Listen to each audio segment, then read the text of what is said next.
Have you ever asked yourself, I wonder if there's a book out there that has 3 main love interests, but the whole lore of these 3 main love interests is that they skin dares, they drink Mountain Dew, and chew tobacco and cousins. Well, you're in the right place because I've read Credence, so you don't have to. And honestly, you should hit that like button right now because I need to pay for my therapy now because, this? Ew. If I'm being completely honest with you, I tried filming this video idea more than a year ago, I think, and I gave up after a few chapters because I was like, I can't deal with this. And even now, it took me a few weeks to finish her because I had to take breaks, especially after the second half of the book. But I had to do this for you. My normal subscriber who would never pick up this book, would never read it. But the human curiosity got to you and you just wanted to know the details of the shame book and why is it so taboo. So I'm gonna break down the whole plot of this book for you. This book has 3.6 stars out of 500,000 ratings on Goodreads, and the genres that it fits into, they're described as romance, dark romance, smut, contemporary, reverse harem, dark new adult. I don't see anything about pedophilia in here because it should have it.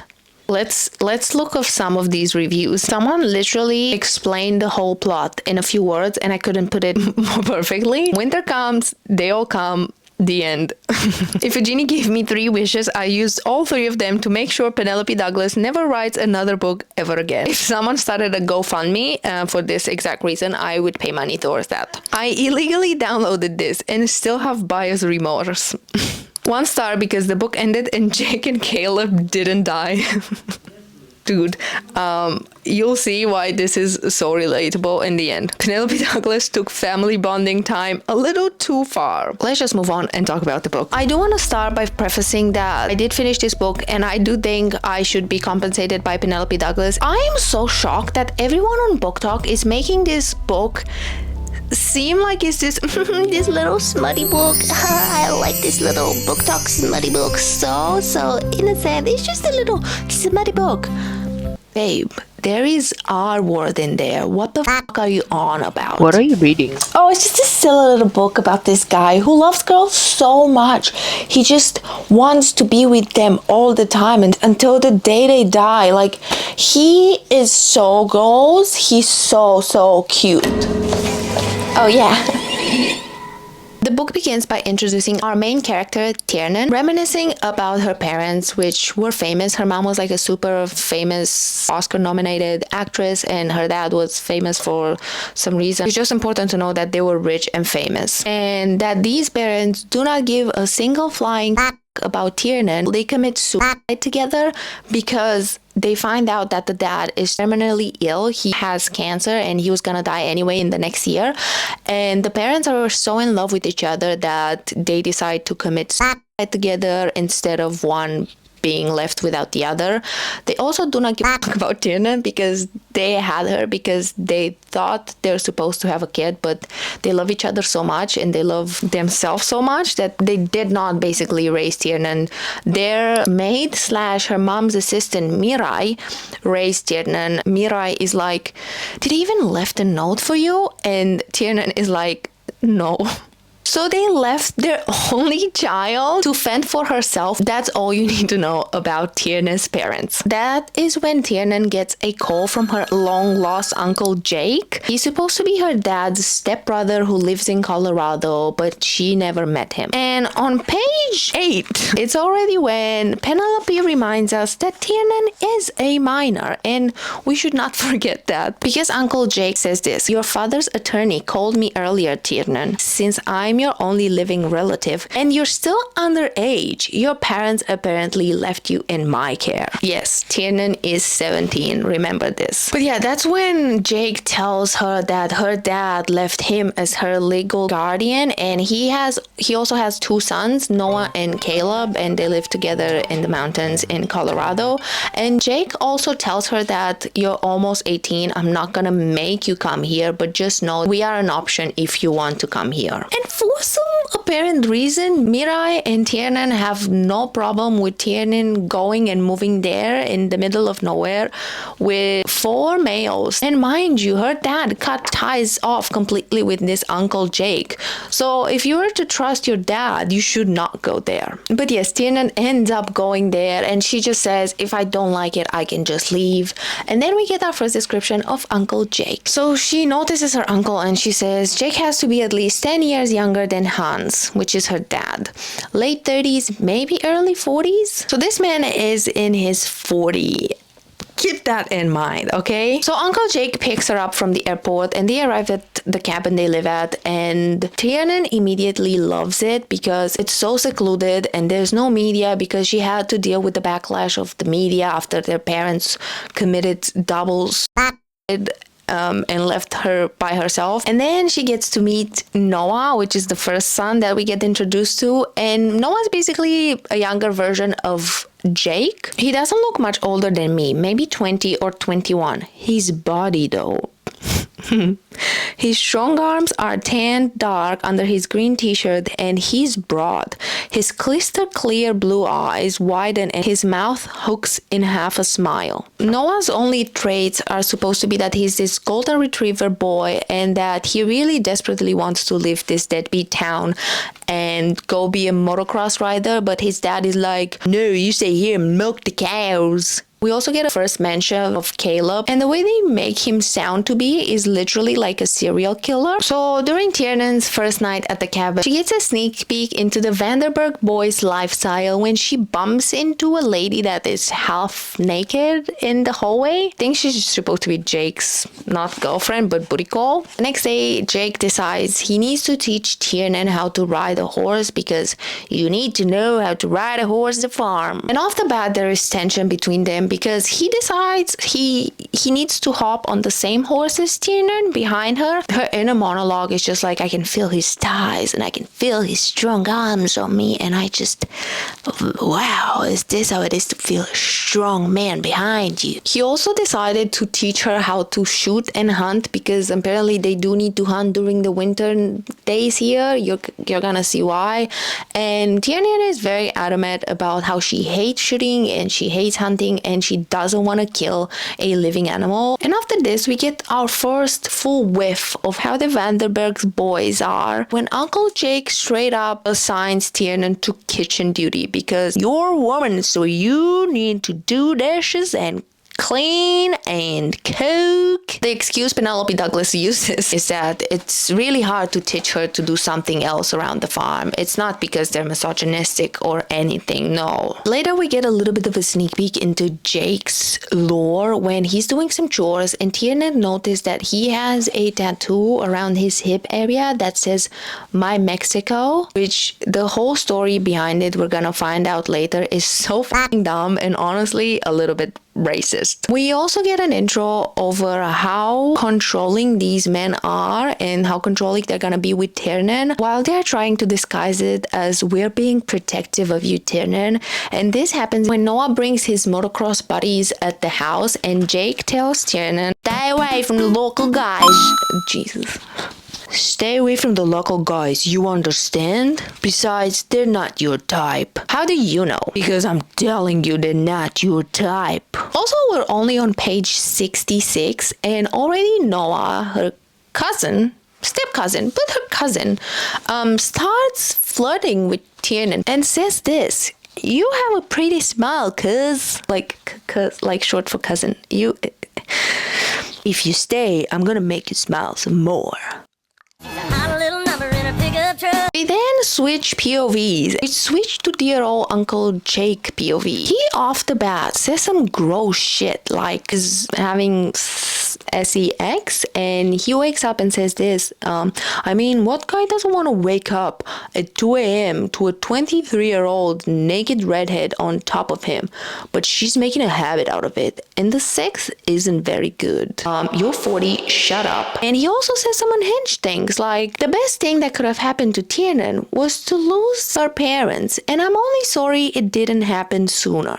Like, no matter how sucky her parents were, you can't say shit like this. Also, we later get a little snippet of Uncle Jake talking to Mirai about Tieran, and she tells him she thinks that Tieran should come home because Mirai, knows her better, and she's right. And of course, Uncle Jake cannot be told off by a woman, and of course he cannot let a woman be right. He says, who is this woman? What arrogance to think I can't handle this. I mean, I can't, but she doesn't need to know that. Also, in his thought, Uncle Jake calls Tieran a kid and perceives her as a kid that he needs to take care of, which doesn't happen only once in this book, which is so up on so many levels. We then move on to Noah taking Tieran into town, and again we get this point of view where we can see again that Noah perceives Tieran as family and as a kid because he calls her my little cousin. So anyways, we end up in town and we made like a side character. Her name is Cece Diggins.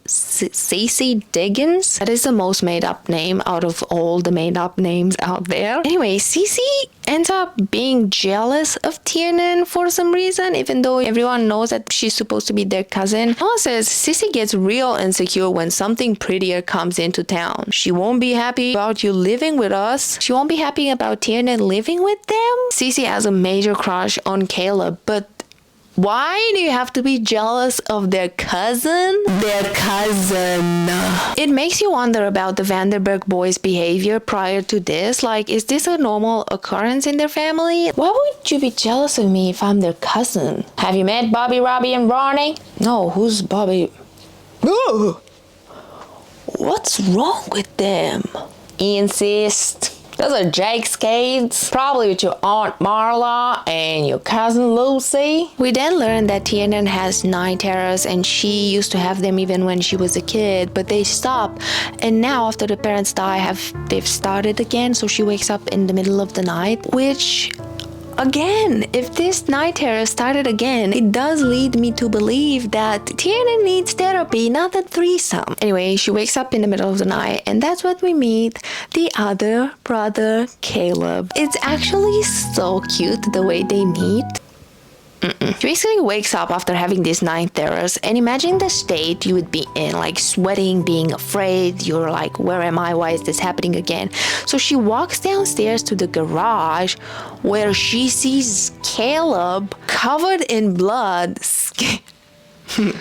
skinning a deer, and the whole scene is just all bloody and gory. And this is where Penelope's writing is not like real, and you're like, this can't be happening, because you would fucking scream and get out of there and go back to your comfy Los Angeles mansion. You wouldn't mention any of these cousins ever again. What happens is that he's just staring at her, and she's kind of like slowly starts to walk back. That's when she lunges at her. I don't want to talk a lot about this, but he basically attempts R-word on Tieran, and the only things that stops him is Noah saying, stop it bro, she's your cousin. Which what the fuck? Is that your reasoning, that it's his cousin, not that raping is bad? But what Penelope, our dear Penelope, does is that she excuses Caleb's behavior by saying he had some very traumatic thing that happened to him in the past. And we see this happening very often in problematic books where men do bad shit, unexcusable shit, and we're supposed to forgive him because they had something bad happen to them like a decade ago. It doesn't work like that. And also, if you're wondering, all you need to know about Caleb is he hasn't talked since he was 4 because something traumatic happened to him, and that he treats Tieran like a bag of flaming shit the whole book. We also get a wonderful side quest of grooming from Uncle Jake, because he says this: back home in LA, do you have a boyfriend? Have you had any man whatsoever?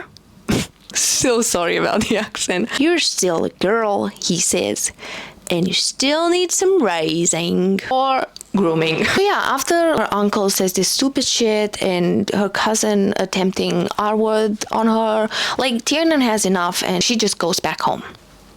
She goes to this lake and tries to have this bath to relieve stress. And at this point, we get another side character, a little yay townie called Terrence Holcomb. And honestly, Tieran almost kisses him, and this interaction is the most consensual interaction in this whole book because he doesn't push on her. She accepts kissing him, and she was like, oh, she was excited about it. And that's when Dumb and Dumber get there, which is Noah and Caleb with shotguns and threaten Terrence and tell Tieran get the fuck home. And Noah ends up taking her home, and then Caleb comes in later and he's all beaten and bloody, and Tieran is like, you don't have to defend my honor. Like, you just wanted to pick a fight. You didn't want to defend my honor. You just wanted to beat up Terrence Holcomb, which she's not wrong. And that is when Noah gets on a tangent and like yells at Tieran and calls her a spoiled brat, and that they did this for her and that they defended her. So she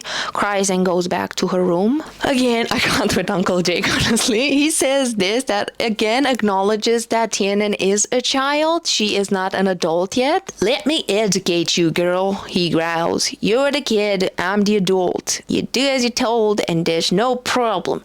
The system works for us. He towers over me. Just do as you're told. Anyway, Tieran goes to her room, and at some point she gets like these mysterious bags of sweet in her room with a note that says, your parents never gave you anything sweet. That's why you're not. And we get some little crumbs and clues that makes us think that the person who left the candy was Caleb. Is that supposed to make everything better? After this whole fight, Uncle Jake drops some lore onto Tieran, telling why Noah and Caleb are basically so miserable, and tells Tieran that their mom is in prison for 15 years. And I think that's when we found out about Jake's tattoo as well, and honestly it's so fucking dumb. So basically he was in love with this girl Flora, and she was this poor Mexican girl. Of course, let's make the person of color poor and uneducated, because yeah. So Uncle Jake grew up with money because he was Han's stepbrother, like Tieran's dad. So he grew up with dumb money. So his family did not approve of Flora. So Tieran's mom,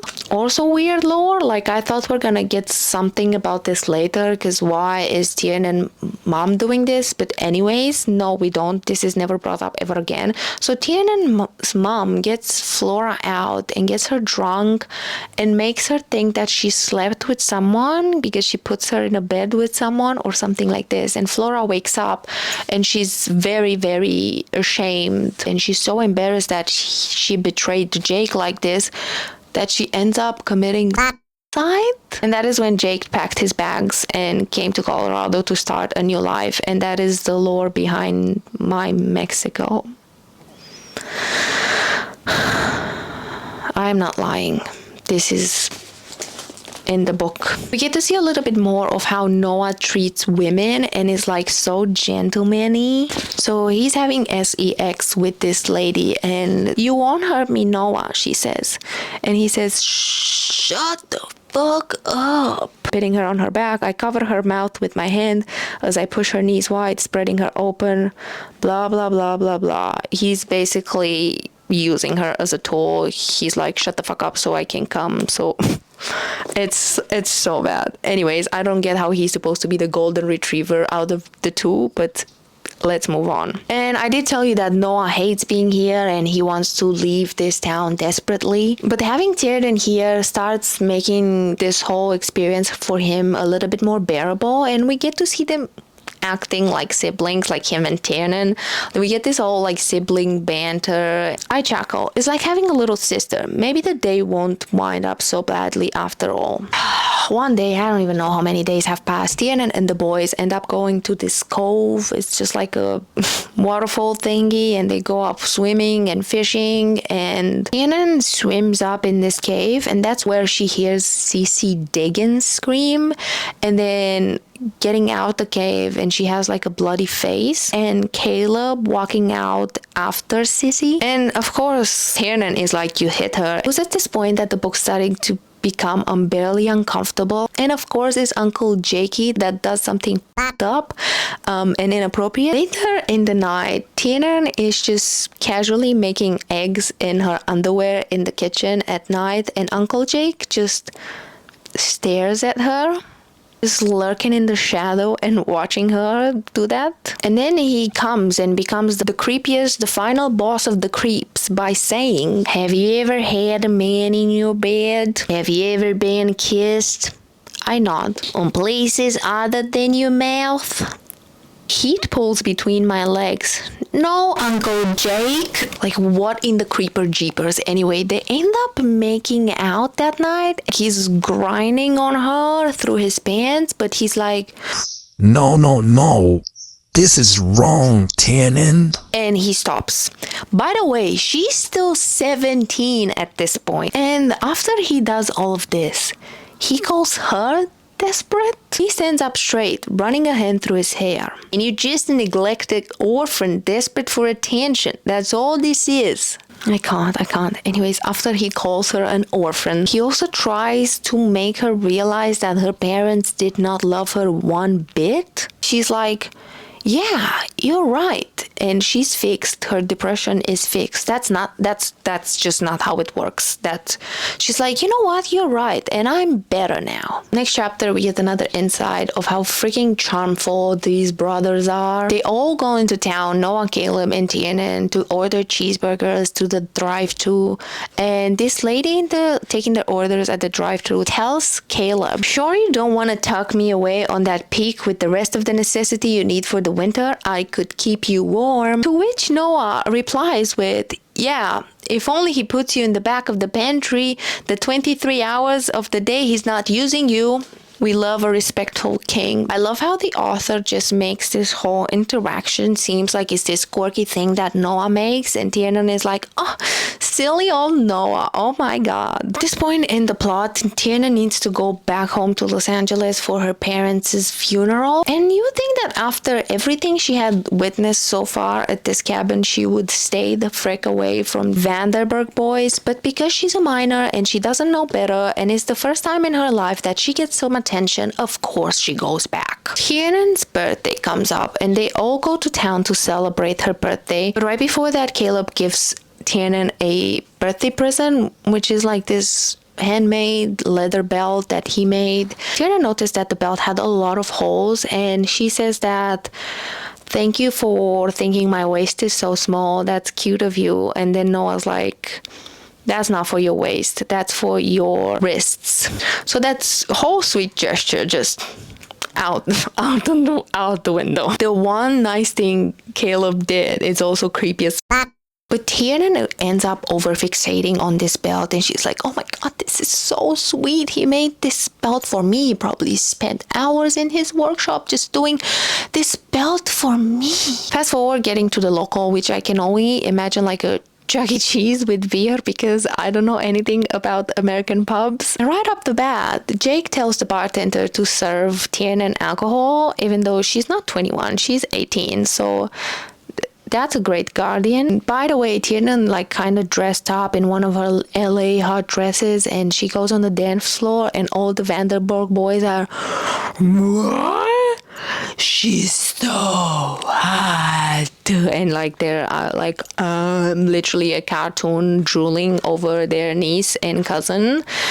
Anyways, Tieran somehow ends up dancing with Cece Diggins, and basically Cece says, "What if I told you Caleb did actually hit me that day? Would you still be staying the winter with them? Like, and what if I told you the boys keep you around because you have a lot of money and you can sponsor their motocross business because that's their business, they repair bikes and stuff like that? What if they see you just a little cash grab?" And instead of Tieran actually being concerned and just a little bit, at least think about the possibility of this being truth, she basically just defends the Vanderbergs, and she says, "No, you're wrong, Cece, and you're a whore." I added the last thing. Tieran defending them and boys being around and Terrence Holcomb appearing out of nowhere, it just turns the whole party into a brawl, and they start fighting, and then they do make like a movie exit out of there in the car, and Caleb is driving, and he's like, "Well, I might as well," and he basically runs over all the motorcycles of the people, and they go up the mountain, and Tieran is like, what if they're gonna come here? What if police is gonna come here? Jake and Noah tell her that there's no way they can get here. The snowing has started, so no one can come up here now. And they get home and they're like, yay, we did something illegal and we can get away with it because these losers don't have winter tires. Now, this next part is insane and I don't know how to break it down for you without sounding like a creep. So I'm just gonna skim over it really fast so we can get it out the way. But just trigger warning, a lot of weird shit between cousins. Basically, after getting away with everything they did in town, Noah, Caleb, and Tieran sit on the couch in the living room and they watch movies. And then Noah, who's supposed to be the freaking golden retriever, but I honestly don't see it. At this point, he wraps his arm around me, whispering in my ear, "You want to see how we really cope with this seclusion?" And I watch as he scrolls the TV files and finally clicks on one. He basically puts porn on TV and him and Caleb start touching themselves with Tieran there, and then Tieran starts touching herself and they are watching it, and then Noah starts touching Tieran while Noah is touching Tieran. Caleb just stays there and just watches and just pump gas. I don't know, man. This is weird. I don't know how to get this.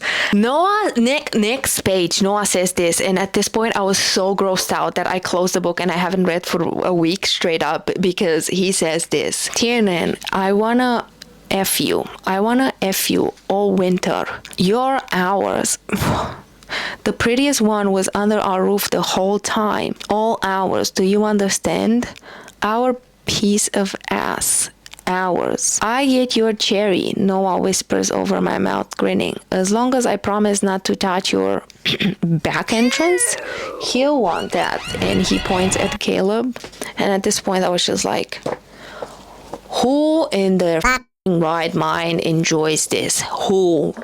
Like, I am so... Who made this book popular on Book Talk? You need to go to prison. You need jail. You need therapy. If you like this, you need therapy. They don't end up going all the way because right after this, Uncle Jakey comes to the rescue and starts yelling at Tieran, and I was like, oh my god, finally someone came to their right mind. But do you want to guess how Uncle Jakey punishes Tieran? He spanks her bare ass. This man is like the most hypocrite out of all the men. Like this... Okay, sorry, I need to relax a little. Uncle Jake annoyed me so much. He's like so hypocrite because literally the next day he ends up popping her cherry. Next day they all go hunting because they need to eat dinner this winter because apparently frozen chicken is not an option on this mountain. But something so fucked up that traumatized Tieran even more. Like, Uncle Jake forces her to shoot an animal, which she's been adamant about this whole book. She's like, I hate hunting. I can't do it. I'll cry. He makes her kill something. And then Jake and Tieran get into this fight because he made her kill that animal. And somehow the fight ends up with them kissing. So Uncle Jake sends his sons home ahead of them. Like, he's like, no, you guys go ahead. We'll be right behind you. I swear on Scout's honor, right behind. He ends up staying back with Tieran and having SEX in his truck. And Tieran, on their way home, goes out of her way to telling Jake, thank you so much for making this so special and so tender and so romantic. It really meant a lot to me. In the truck they go hunting with, it probably smells like guts and beer, and it's probably blood stain, and it has chewing tobacco all over the back seat, but to each their own. And the boys know as soon as they get home, because of course they know, it's so obvious they did something. They spent so much time when they were like, no, we're right behind you, and they're like jealous of Jake. And Jake says, yes, I fucked up, I know. Like, he says that to Noah and Caleb. So at this point I was like, okay, Penelope Douglas, this is the moment when you make Noah and Caleb show their dad that it's wrong to sexualize a minor and just set the record straight. But Noah says this, and if I want her to, after Jake feels guilty for 2 seconds. You wanna guess what he ends up doing? He goes back into Tieran's room. Of course, you can imagine what ends up happening. But what's funny in this chapter is that Tieran wakes up at 3 a.m. and Uncle Jake is just randomly in the bathroom looking in the mirror at his tattoo, like just... So you can understand how much Tieran needs therapy, because she sees her uncle do this. She's like, oh, he must miss Flora. So she tells Uncle Jake to pretend that she's Flora while they're doing the deed. You understand now how much Tieran needs therapy. And Jake says, oh, yeah, okay. Like, how are you using your 18-year-old niece to get over your stupid trauma that it doesn't even make any sense? Anyways, after this, Tieran tries to sneak back to her bedroom and she walks into Caleb, who's just like listening to his dad having intercourse with his cousin. So weird. And Tieran just tries to get to her room, but she has like her clothes in her hands. She drops her panties and Caleb picks them up and rubs them and sniffs them, and she's like, give them back, you freak. And he just ends up like punching the wall next to her to stop her, and then they start struggling. He pushes her on the bed. He grabs a Sharpie. He wrote something on her forehead and spits on her, and what he wrote on her forehead was the word slut. He becomes the love interest? But guys, he was hurt 2 decades ago and he made her a belt. Aww.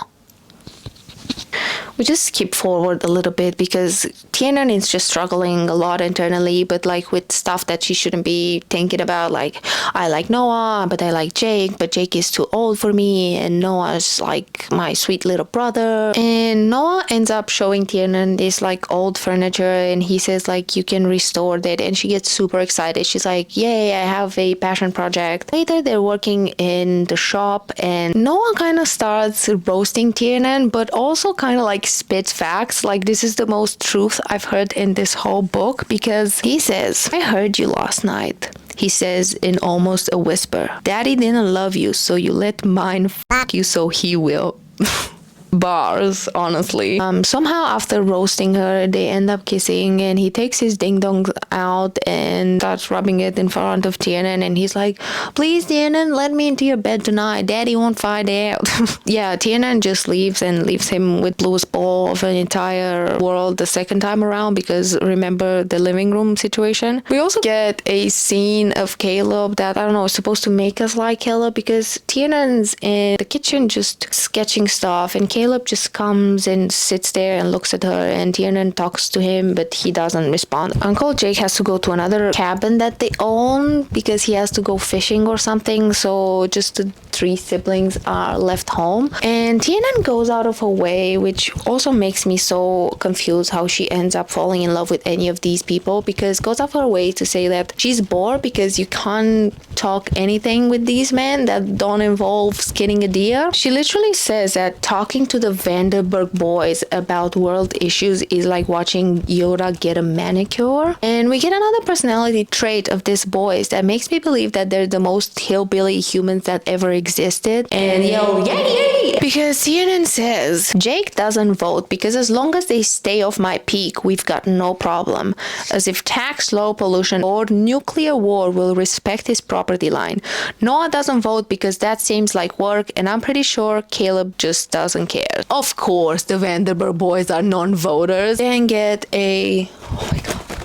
We then get to a scene when Tieran is doing her laundry, and she noticed that a lot of her underwear is missing. She's like, Caleb must have done this. So she goes to his room, and I'm pretty sure we get evidence that Caleb is skinning a lot of other things than just deers, because she found out like this indents, like someone scratched their way under his bed. By the way, we never get to find out what was that. Like that's never explained. It's just dropped in there. Like a lot of things in this book, honestly. During a conversation, Noah ends up calling Tieran Daddy's little because he actually wants her to be his little whore.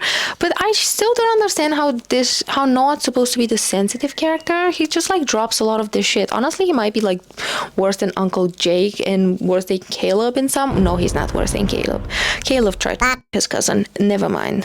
Anyway, they go to sleep and Tieran is having night terrors again, and Noah hears her and he rushes up to her room, and when he gets there he finds Caleb already in the bed snuggled up with Tieran. Like this is like a normal occurrence, like he's done this before. So we try to see Caleb's sweet side. They smell smoke and they realize that the barn is on fire, and they all run outside, and Tieran, as the experienced farmer that she is, she runs up to the horses and tries to free them because like otherwise they will burn, and somehow one of the horses ends up like smashing her hand or something, but it's like really bad. It's bloody and it's a very gnarly wound. Caleb ends up like putting the fire out by slushing the water tank, and the guys see that Tieran is hurt. And by the way, I just want to preface this, I feel like Penelope Douglas is telling shit to fit her plot, because she made it sound like no one is as skilled as the Vanderberg boys to get up the mountain, because someone did set up fire to the barn, so someone had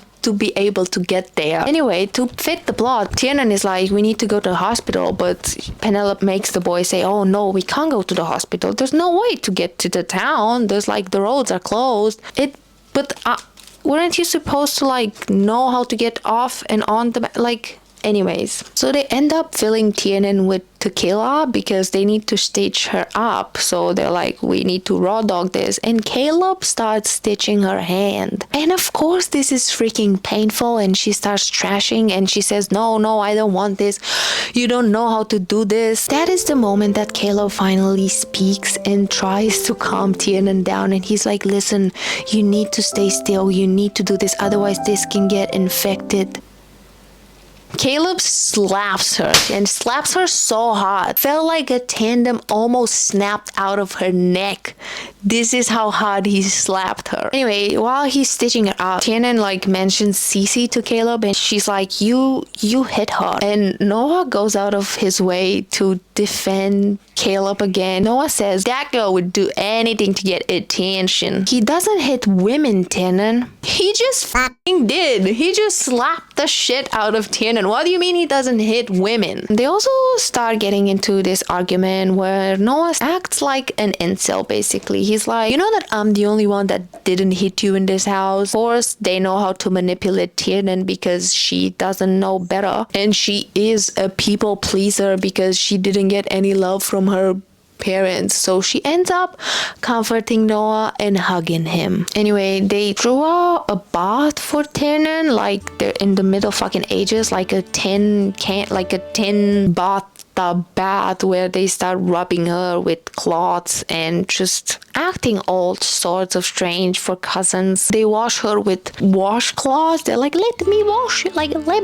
you, my lord. This whole medieval time bath leads to a threesome. The position they end up in, I'm like, ew, you're blood brothers. You're probably touching weens right now. Come on, guys. We owe Penelope a big thank you for not bringing Uncle Jake home and join this party, because if that happened, Uncle Jake does come home early from his fishing trip. He starts asking the important questions like how this fire started, which none of Tieran or Noah or Caleb wondered last night. They just went, ooh, fire, ooh, fix, threesome. And then Tieran confesses what happens last night, to which Uncle Jake says this: did you finish those college applications yet? Wait, are you trying to get rid of me? I tease. Well, you're no use as a cook anymore with one arm. Anyway, Tieran is like, how did the fire start? I thought no one can get up here. And Jake's like, no, I said the roads were closed.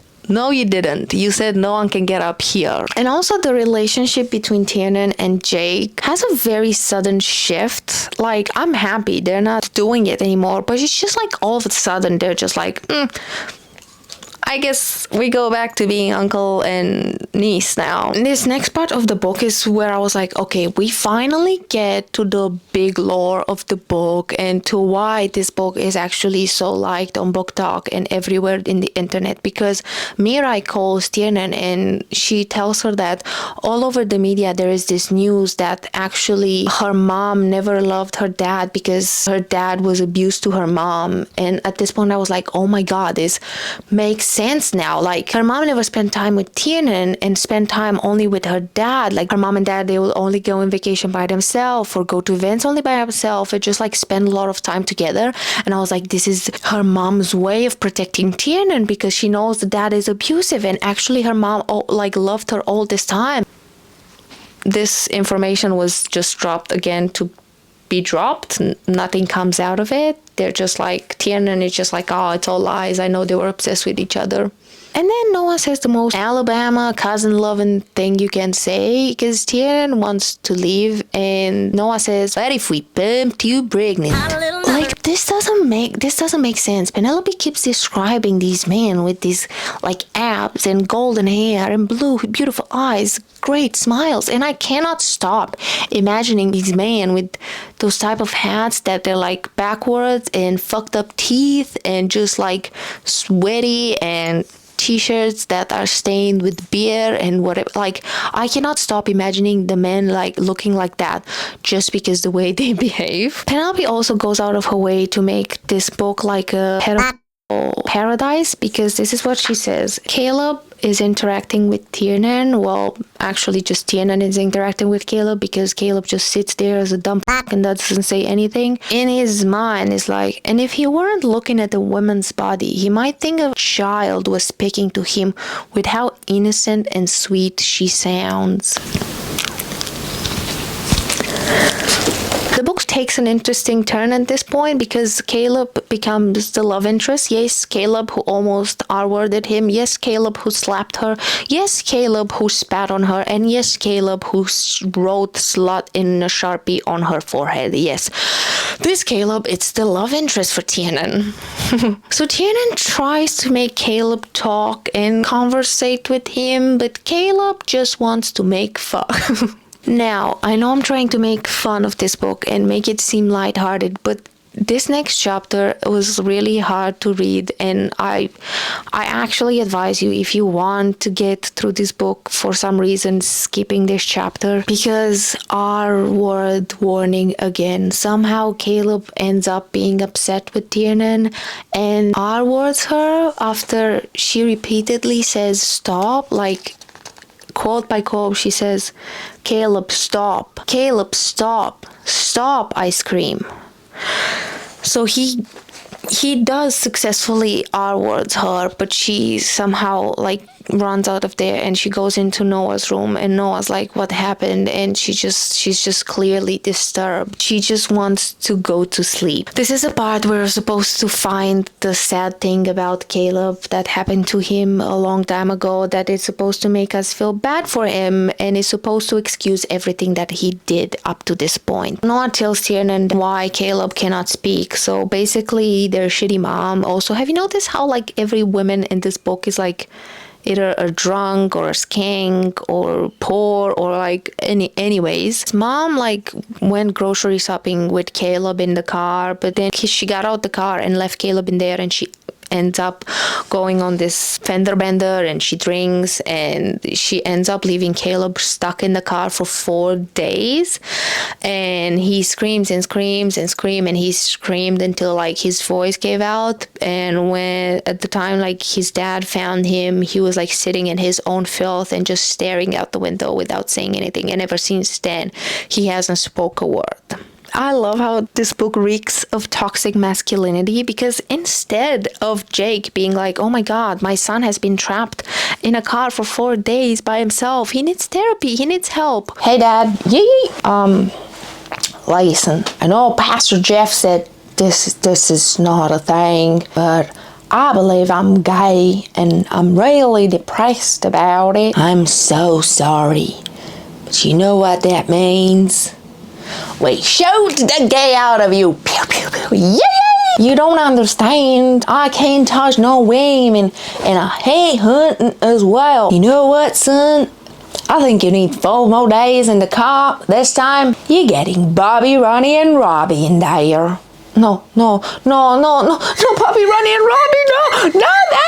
Anyway, Caleb is mad with Tieran, and again, I don't remember why the hell he's mad again. I remember like Tieran got into restoring furniture. He basically goes and destroys everything she did, and Tieran sees him. He has like the leg from the dresser that she restored, and she's like, oh my god, this fucking sucks. So you know what she does? She takes grabs like a metal pipe and wants to hit Caleb, but instead she hits another piece of furniture that she made. Anyway, Caleb is the one that gets upset in this situation, and he ends up leaving the house. He goes to the other cabin that they have, and apparently like at this point like 2 years have gone past since Caleb left home, and Tieran like starts feeling bad for him. Tieran is like, oh, he missed Christmas. So sad. Tieran also finds a book in Caleb's room, and she's like, what the fuck, this hillbilly doesn't know how to read. What's going on? So she ends up discovering that Caleb has been scribbling notes in this book. So let me read you these things. These writings make you realize even more how much Caleb needs therapy, because it sounds like he's stuck with the 5-year-old mentality the way he speaks. Like he wrote stuff like this. It's so funny how women come to me so easily now. They used to say that I was stupid in school. Stupid. I am stupid. But they sure like to fuck me. Saw her smile today. I like having a girl around. Then he also wrote this. Slut, why can't I fucking leave? It's time to go in. I've been here too long. That fucking slut. That stupid slut. He hasn't developed. That's the point where Tieran is like, oh my god, he's so sweet. Let's go get Caleb, and takes Noah, and they go to find Caleb at the other cabin. Tieran and Noah get into this basically montage of like the main characters of a movie when they have no idea what they're doing, because they're trying to find this cabin and they're like, where the fuck is this shit? Anyway, they find the cabin that Caleb's supposed to be at, but he's actually not there. So Noah goes to get wood, and while Tieran is there, Caleb shows up, and Tieran says, Caleb, I love you. And they make Sweet Home Alabama love while Noah's outside freezing. Like literally, it's like, come on guys, this is not funny.